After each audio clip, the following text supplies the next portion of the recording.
کہو کہ اگر تم جانتے ہو تو بتاؤ کہ زمین اور جو کچھ زمین میں ہے سب کس کا مال ہے؟ جھٹ بول اٹھیں گے کہ اللہ کا۔ کہو کہ پھر تم سوچتے کیوں نہیں؟ ان سے پوچھو کہ 7 آسمانوں کا کون مالک ہے اور عرش عظیم کا کون مالک ہے؟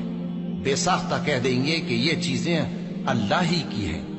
کہو کہ پھر تم ڈرتے کیوں نہیں؟ کہو کہ اگر تم جانتے ہو تو بتاؤ کہ وہ کون ہے جس کے ہاتھ میں ہر چیز کی بادشاہی ہے اور وہ پناہ دیتا ہے اور اس کے مقابل کوئی کسی کو پناہ نہیں دے سکتا؟ فوراً کہہ دیں گے کہ ایسی بادشاہی تو اللہ ہی کی ہے۔ کہو کہ پھر تم پر جادو کہاں سے پڑ جاتا ہے؟